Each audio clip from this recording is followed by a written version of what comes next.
सुप्रभात प्यारे बच्चों, मैं मोनिका चावला हिंदी की कक्षा 10वीं में अपने YouTube चैनल हिंदी ज्ञान में आप सभी का हार्दिक स्वागत करती हूँ। प्यारे बच्चों, आज हम हिंदी का एक नया अध्याय शुरू करने जा रहे हैं। क्षितिज का काव्यखंड। क्षितिज का काव्यखंड का दूसरा चैप्टर है। ये नाम है जिसका राम लक्ष्मण परशुराम संवाद, यानी कि राम लक्ष्मण और परशुराम की बातचीत। संवाद क्या होता है? बातचीत। इसके जो कवि हैं वो है तुलसीदास जी। कौन है इसके कवि? तुलसीदास जी इसके कवि हैं। इस कविता को शुरू करने से पहले मैं आपको इस कविता के सार से अवगत कराना चाहूंगी। ठीक है ना?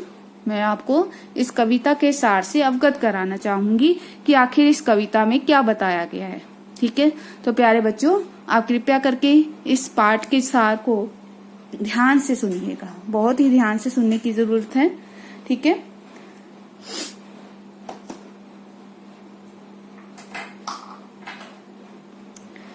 तो इस पाठ का सार शुरू करने जा रहे हैं हम।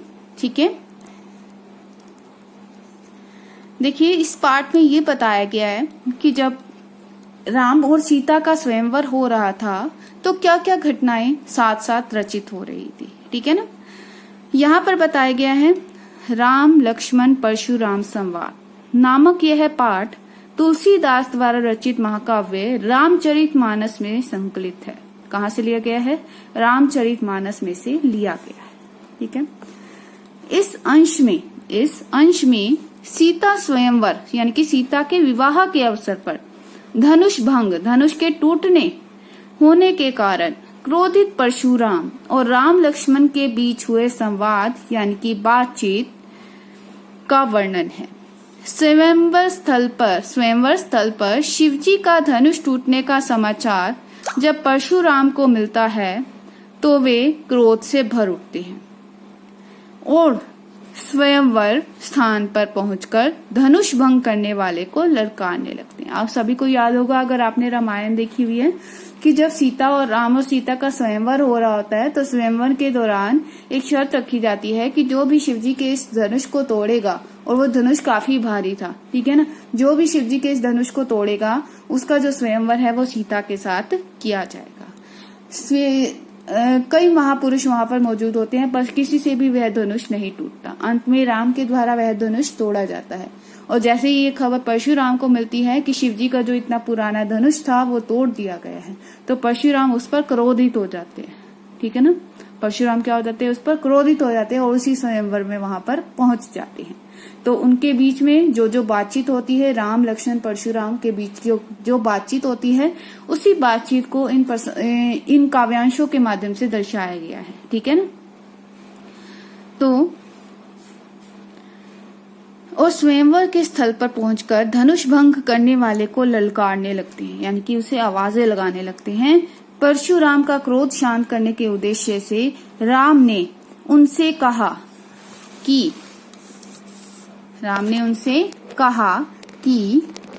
देखिए क्या कहा अब राम ने उनसे कि शिवजी का धनुष तोड़ने वाला आपका कोई सेवक ही होगा। शिवजी का धनुष तोड़ने वाला आपका कोई सेवक ही होगा। यह सुन परशुराम ने कहा कि सेवक वह होता है।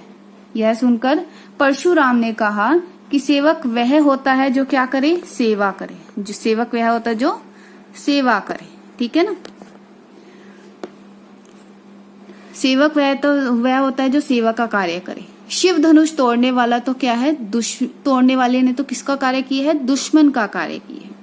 जिसने भी इस धनुष को तोड़ा है वह अलग हो जाए, वह इस स्थान से अलग हो जाए, अन्यथा सभी राजा मारे जाएंगे। वो सभी को ललकार रहा था, सभी को धमकी दे रहा था कि जिसने भी इस धनुष को तोड़ा है वो या तो इस स्थान से अलग हो जाए, अन्यथा सभी जो राजा है वो मारे जाएंगे, अर्थात सभी जो है वो मेरे गुस्से का शिकार हो जाएंगे। समझ आया आप सभी को यहाँ तक? परशुराम का यह बड़पोलापन सुन लक्ष्मण ने व्यंग्य पूर्वक यानी कि शिकायत करते हुए कहा, बचपन में मैंने बहुत सी धनुहियां तोड़ी हैं। बचपन में मैंने बहुत सी धनुहियां तोड़ी थी, तब तो आपने ऐसा क्रोध नहीं किया। ठीक है ना? लक्ष्मण कह रहा परशुराम को ठीक है ना, कि बचपन में मैंने बहुत से ऐसे धनुष तोड़े थे, लेकिन तब तो आपने ऐसा क्रोध नहीं किया। यह धनुष तो बहुत पुराना तथा जीर्ण था, जो छूते ही टूट गया। ठीक है ना, यह धनुष तो बहुत ही पुराना तथा जीर्ण था, कमजोर हुआ पड़ा था, जो छूते ही टूट गया। इसमें श्री राम का कोई दोष नहीं है। यह सुनकर परशुराम का क्रोध और भी बढ़ गया।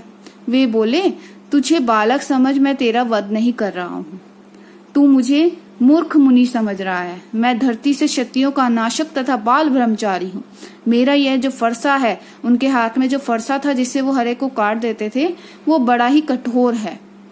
इससे मैंने क्षत्रियों का नाश किया है तथा सहस्त्र बाहु होता है 1000 बाजुओं वाले की भुजाओं को काट डाला। 1000 भुजाओं वाला कोई राक्षस था जिसकी भुजाओं को मैंने काटा था। अब तू इससे डर। यह सुन लक्ष्मण ने परशुराम को अपमानित करते हुए कहा, आप मुझे कमजोर समझने की भूल ना करें। आपको ब्राह्मण समझकर मैं हाथ नहीं उठा पा रहा हूँ।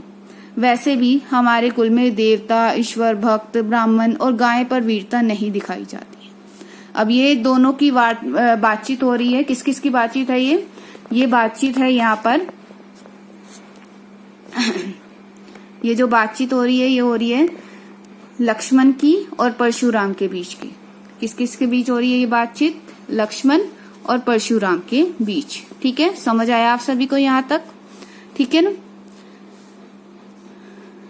स्वयं को अपमानित होता देख परशुराम ने विश्वामित्र से कहा। अब वहां पर विश्वामित्र भी मौजूद थे। मंद बुद्धि और सूर्यवंश पर कलंक, यह बालक वध करने योग्य है, मतलब मेरे द्वारा मरने योग्य है। यह देख विश्वामित्र ने उससे कहा, ऋषि मुनि बच्चों के दोषों की गणना नहीं करते हैं। वह सुन परशुराम ने कहा, इस बालक को मैं केवल आपके शील यानी कि आपकी विनम्रता के कारण ही छोड़ रहा हूँ, अन्यथा इसका वध कर मैं क्या होना चाहता था, गुरु के ऋण से मुक्त हो जाता। लक्ष्मण भी कहाँ चुप रहने वाले थे। उन्होंने परशुराम से कहा, माता पिता का ऋण आपने अच्छी तरह चुका दिया, गुरु ऋण अभी शेष है, जिसके लिए आप चिंतित दिखते हैं। ठीक है ना, जिसके लिए आप क्या दिखते हैं? चिंतित दिखते हैं। ठीक है, तो इसलिए वो कह रहे हैं जिसके लिए आप चिंतित दिखते हैं। इतने समय में तो ब्याज भी बहुत बढ़ गया होगा। आप गणना करने वाले को बुला लीजिए, मैं थैली खोलकर सारा ऋण चुका दूंगा। ऐसे कटु वचन, कटु होता है कठोर वचन, सुन परशुराम ने लक्ष्मण को मारने के लिए क्या उठा लिया? अपना फरसा उठा लिया, जिससे सभा में क्या मच गई? हाहाकार मच गई। सभी चिल्लाने लगे। यह देख श्री राम ने क्रोध की प्रज्वलित अग्नि को, क्रोध की जलती हुई अग्नि को शांत करने के लिए शीतल जल के समान शांत करने वाले वचन कहे, जिससे परशुराम का क्रोध क्या हो गया? शांत हो गया। समझ आया आप सभी को इतना? तो इस पूरी कविता में ये बताया गया है कि राम, लक्ष्मण और परशुराम के बीच का जो संवाद है, जो बातचीत है, वो कैसी रही। ठीक है, अब इस कविता के माध्यम से जो है वो ये कहना चाहता है, कवि ये कहना चाहता है कि जो परशुराम और लक्ष्मण का स्वभाव था, बहुत दोनों मतलब एक दूसरे का जो गुस्सा है वो और ज्यादा बढ़ा रहे थे। लक्ष्मण परशुराम का गुस्सा बढ़ा रहा था और परशुराम लक्ष्मण का। ठीक है ना, दोनों ही एक दूसरे के गुस्से को क्या कर रहे थे? क्रोध की अग्नि को क्या कर रहे थे? बढ़ा रहे थे। ऐसे वचन जो थे वो दोनों कह रहे थे। ठीक है ना। अब परशुराम क्यों क्रोधित थे? क्योंकि परशुराम जो थे वो शिव जी के भक्त थे। परशुराम किसके भक्त थे? शिव जी के भक्त थे। और कोई भी उनकी वस्तु को हाथ लगाता था तो ये चीज परशुराम को पसंद नहीं थी। अब परशुराम जानते तो सभी थे कि राम भी क्या है? शिव जी का दूसरा रूप है। ठीक है ना, राम भी क्या है? शिव जी का दूसरा रूप है। अर्थात वे भी क्या है? इस दुनिया को चलाने वाले हैं, सृष्टि के पालन करता है। ठीक है ना, तो इसी बात से वो अनजान थे। ठीक है ना, लेकिन जब उसे इन बात का पता लगा तो उनके जो क्रोध भरे वचन थे वो एकदम से शांत हो गए। ठीक है, आगे आइए हम इसके जो है काव्यांश शुरू करेंगे। ठीक है, तो आप सभी ध्यान से इसे सुनिएगा। नाथ सुबंधनु भंजनिहारा, नाथ सुबंधनु भंजनिहारा। नाथ का अर्थ है यहाँ पर स्वामी। नाथ का अर्थ क्या है? स्वामी। सुबंधनु क्या है? शिव जी का धनुष। भंजनिहारा होता है तोड़ने वाला। ठीक है ना। अब यहाँ पर क्या है? आप सबसे पहले हम क्या करते हैं, संकेत लिखते हैं, फिर प्रसंग लिखते हैं, फिर उसकी व्याख्या करते हैं, फिर विशेष लिखते हैं। यही करते हैं ना हम सब। तो इसमें भी हम ऐसे ही करेंगे। नाथ सुबंधनु भंज निहारा, ठीक है ना। प्रसंग में क्या लिखोगे, प्रस्तुत काव्यांश हमारी हिंदी के पाठ्य पुस्तक क्षितिज भाग 2 में संकलित कविता राम लक्ष्मण परशुराम संवाद में से ली गई है। इसके कवि श्री तुलसीदास जी हैं, जिसमें इन्होंने सीता के स्वयंवर पर होने वाले राम लक्ष्मण परशुराम के संवाद को बताया है, के बारे में बताया है कि जब श्री राम के द्वारा शिव जी का धनुष तोड़ा गया तो परशुराम कितने क्रोधित हो गए और स्वयंवर वाले स्थल पर जा पहुंचे। अत्यंत क्रोधित होकर वो कहाँ जा पहुंचे, स्वयंवर वाले स्थल पर जा पहुंचे। इस दौरान जो भी राम लक्ष्मण परशुराम के बीच में बातचीत हुई, उस बातचीत को यहाँ पर, उस संवाद को यहाँ पर दर्शाया गया है। ठीक है, इन काव्यांशों को आपने लिखना नहीं है, बस आप क्या करेंगे, इन काव्यांशों की व्याख्या को अपने माइंड में रखेंगे। ठीक है ना, ताकि आपको जब एग्जाम में या कि वीकली टेस्ट में जब आपको क्वेश्चन इससे रिलेटेड पूछे जाते हैं तब वो आपको अच्छे से आ सके। नाथ सुबंधनु भंज निहारा, नाथ होता है स्वामी, सुबंधनु होता है शिव का धनुष, भंज निहारा तोड़ने वाला। यहाँ पर जब सभा में सभी उपस्थित थे तो सभा में उपस्थित होने पर एक शर्त रखी गई थी कि जो भी शिव जी के इस धनुष को तोड़ेगा वो क्या होगा, उसका जो स्वयंवर है वो सीता के साथ किया जाएगा। तो ये जो है, ऐसा होने पर श्री राम ने शिव जी के उस धनुष को तोड़ा था और वह धनुष श्री राम के हाथ लगाते ही टूट गया था, अन्यथा और किसी से नहीं टूटा था। वो सिर्फ किससे टूटा था, वो श्री राम के द्वारा ही उसे तोड़ा गया था। ठीक है, नाथ सुबंधनु भंज निहारा, तो जब परशुराम उस सभा में उपस्थित हुए, ठीक है ना, मतलब जब परशुराम को इस बात का संदेश मिला कि शिव जी का जो अत्यंत पुराना धनुष है उसे तोड़ दिया गया है, तो इस पर वो क्रोधित हो गए और सभा में जा पहुंचे। तब उनके क्रोध की बढ़ती हुई अग्नि को देखकर, परशुराम के क्रोध की बढ़ती हुई अग्नि को देखकर श्री राम ने उनसे कहा, हे स्वामी, शिव जी के इस धनुष को तोड़ने वाला, शिव जी के इस धनुष को तोड़ने वाला होएगा केऊ कोई एक दास होता है सेवक तुम्हारा, कि हे स्वामी, शिव जी के इस धनुष को तोड़ने वाला कोई एक तुम्हारा ही सेवक होगा। आयेसु कहा कहिए किन मोही, सुनी रिसाई बोले मुनि कोही। आयेसु क्या, आयेसु कहा, आयेसु त आज्ञा, ठीक है ना। कहिए किन मोही, मोही होता है मेरे लिए। आप, अब वो कह रहे हैं, राम कह रहे हैं, श्री राम जो है परशुराम मुनि से कह रहे हैं, आप ये बताइए कि मेरे लिए क्या आज्ञा है, आप ये कहिए कि मेरे लिए क्या आज्ञा है।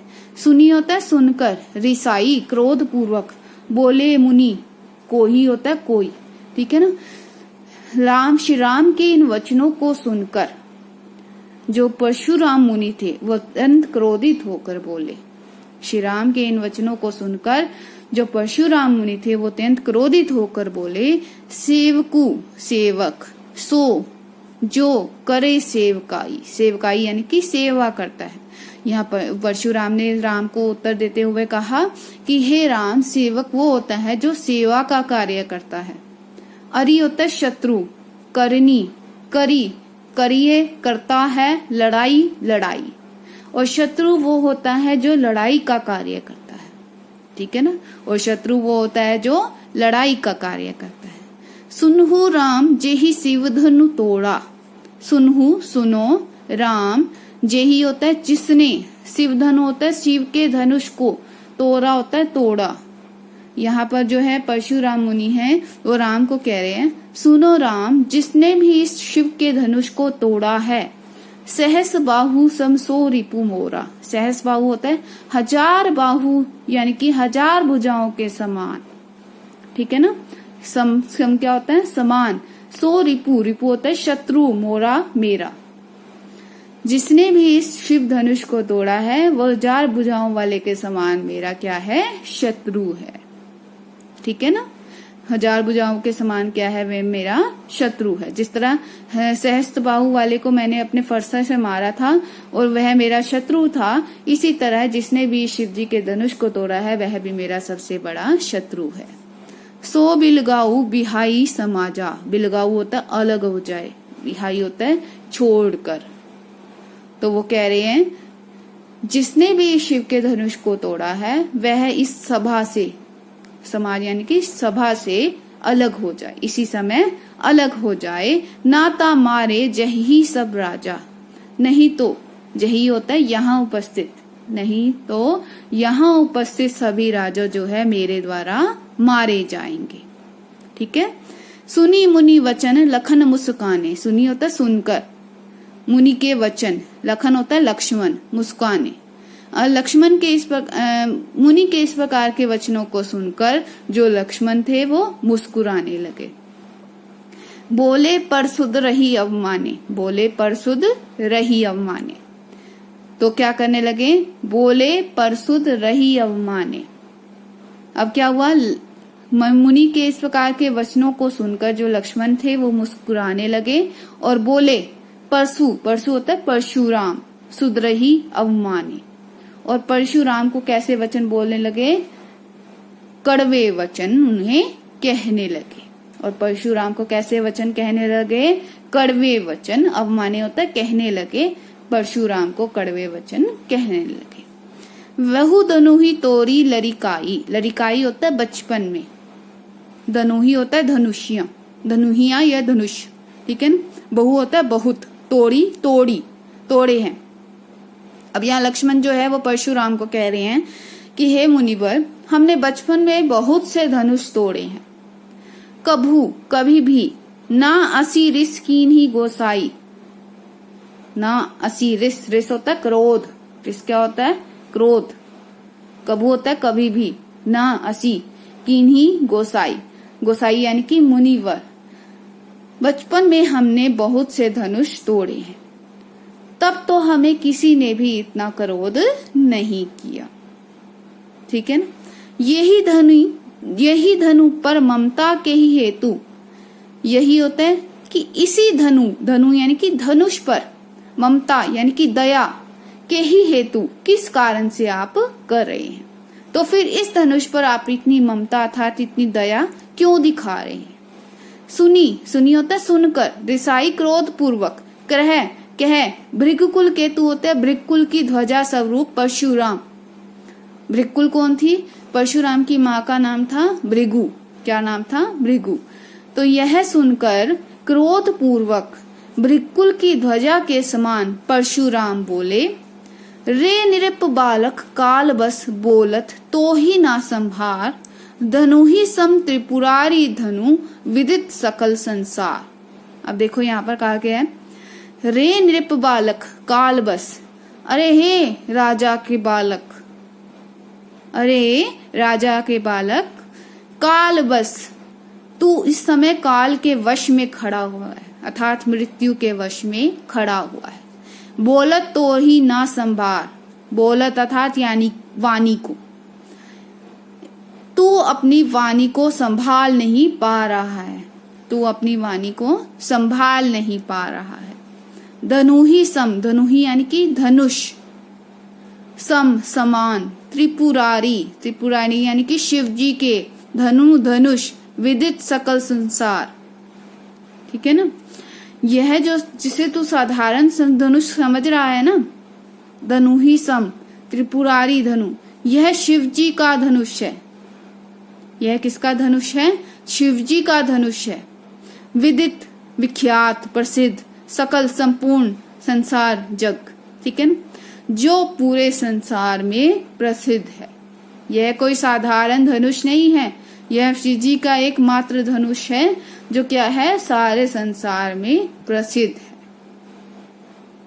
जो क्या है, सारे संसार में प्रसिद्ध है। दोबारा करवा देती हूँ, रे नृप बालक काल बस बोलत तो ही ना संभार, अरे राजा के बालक, तू इस समय काल के वश में, कालवश होता है काल के वश में खड़ा है, मृत्यु के वश में खड़ा है। बोलत तो ही ना संभाल, फिर भी तू अपनी वाणी को संभाल नहीं रहा है। धनु ही सम त्रिपुरारी धनु, ये जो धनुष है ना, ये साधारण धनुष नहीं है, ये क्या है, शिवजी का धनुष है।